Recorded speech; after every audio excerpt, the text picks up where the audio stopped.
How you doing? I'm good. It's a pleasure to speak with you today. All right. So to begin, tell us, how does it feel knowing that you are paved the way for women in sports? I don't really look at it like that. You I don't? think I just speak from my heart. Like I speak from a place of really wanting everybody to win, wanting everybody to have an impact in their own space. I mean, that's for other people to describe. I just describe me living in a space in which I feel like if something's going right, I'm gonna encourage it. If something's going wrong, I'm gonna address it. And it probably took me a while to get to this place. But I think as you get older, and as I get older, I'm becoming more like my mother. As you're growing up, you would think you're nothing like your mother. Like the rules, the discipline, the stand on you, and you're just like, I'm never gonna be like that. I'm never. Why? Take it easy. And I find myself just very much like her. Things are a lot more clear because of it. I can speak more clearly. I can live more simplistically. I can share my story and allow it to connect with other people who are going through or have gone through some of the same things. So I just look at it just like clean living. I love your response. It's very humble. I never would have imagined that you would have said all of that, with all that you've done in your career and just being so highly esteemed, specifically here in the Midlands. We love you. I think, Beck, because everybody loves Dawn Staley. My next question kind of readdresses some of the things that you've said. I can only imagine what it's like coming from, like I read in your bio, North Philadelphia, growing up there, your parents moving here. And just as a young child, you said that you were very competitive. And seeing where you're at now, when you were that little girl, when you first got that basketball in your hand and started beginning the sports, did you ever imagine this particular journey? No. I mean, I knew the feeling that I got from competing. Mm-hmm. Like I'm the youngest of 5. Yeah. So, and I grew up in the projects in North Philly.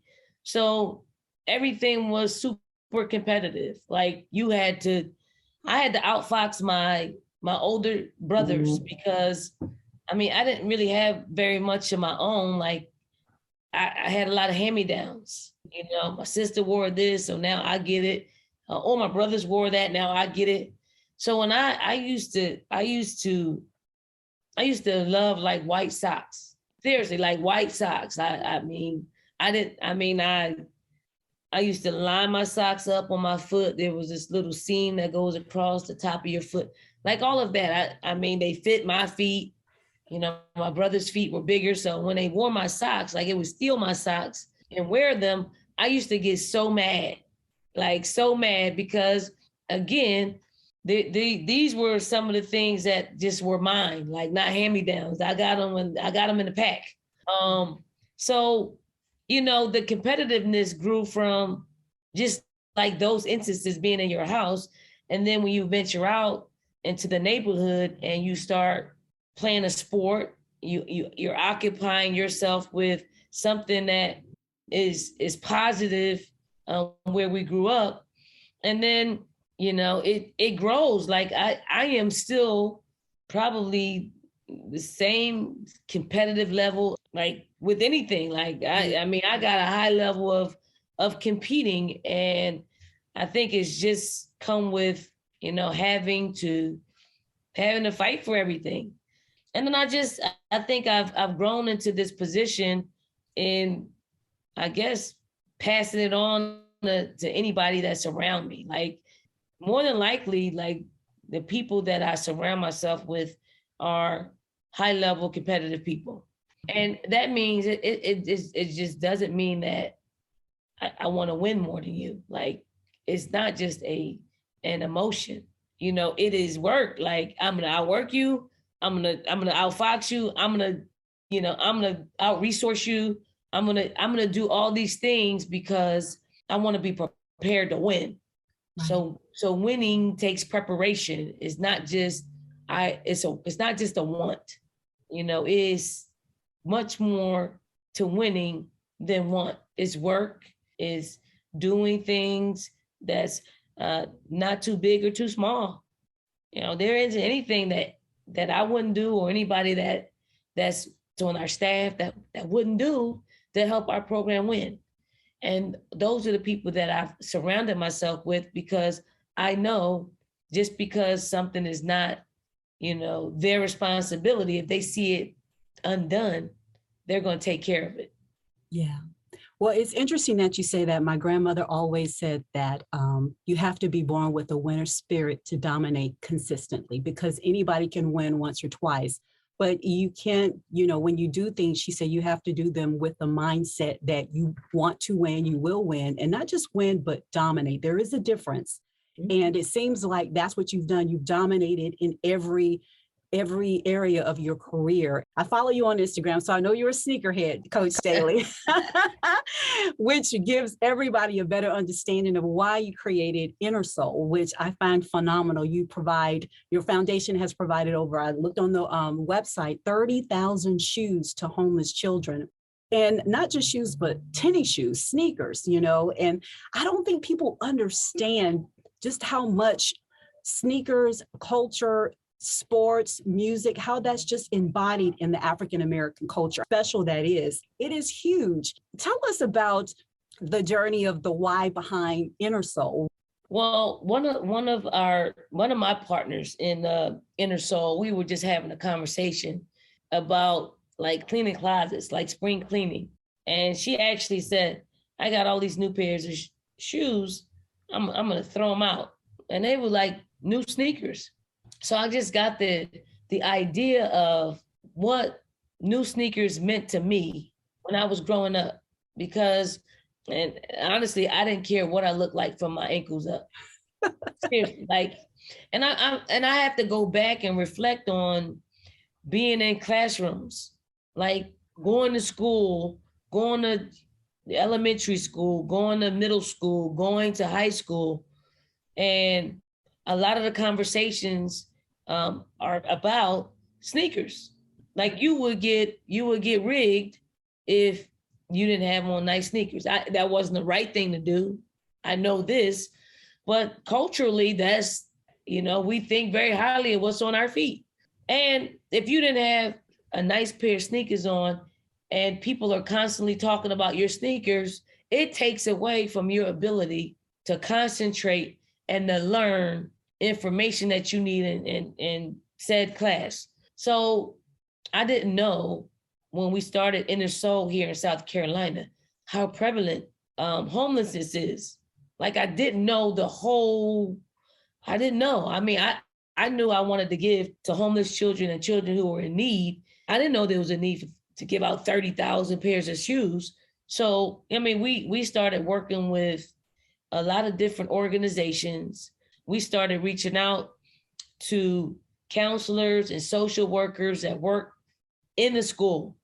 And it puts you behind when you're just you don't look like your peers.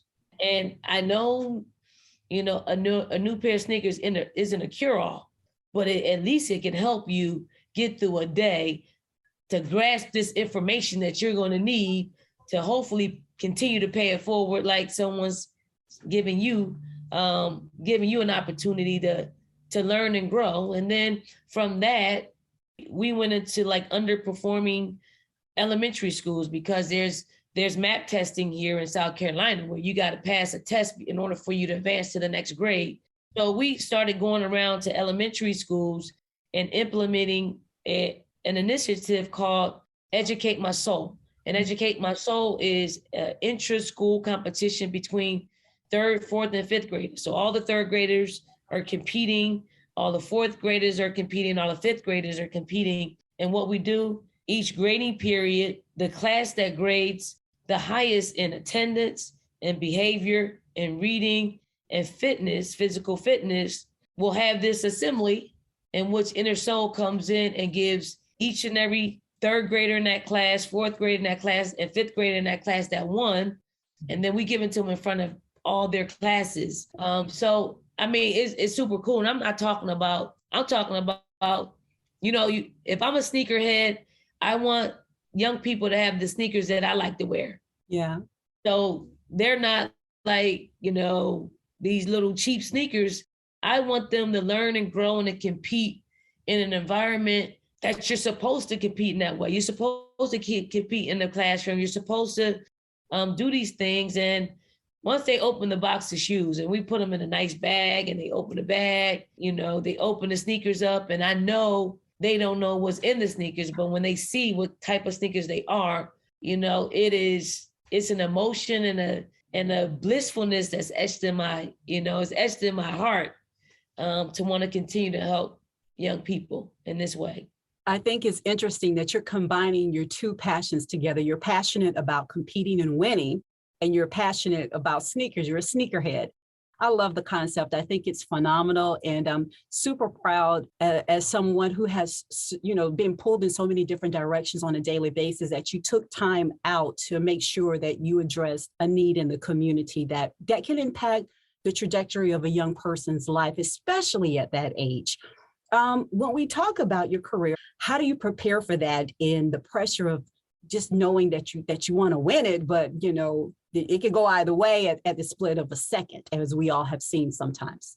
I mean, for us, I always talk to our players about you are what habits you've created.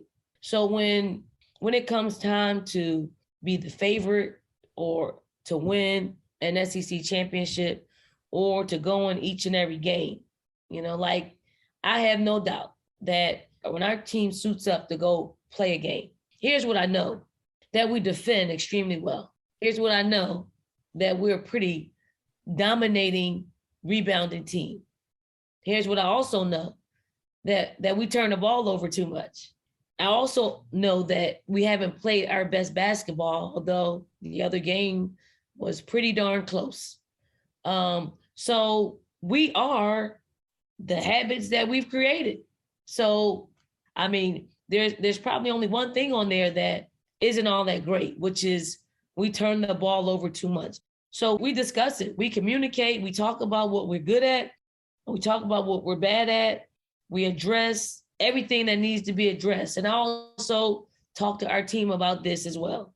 And I like to just share it because it's so simple. Success has a certain look, sound, and feel.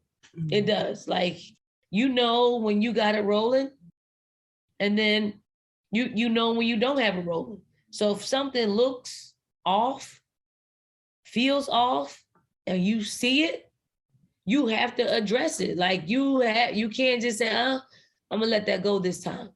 The moment you let that go is the moment that you create cracks into your foundation.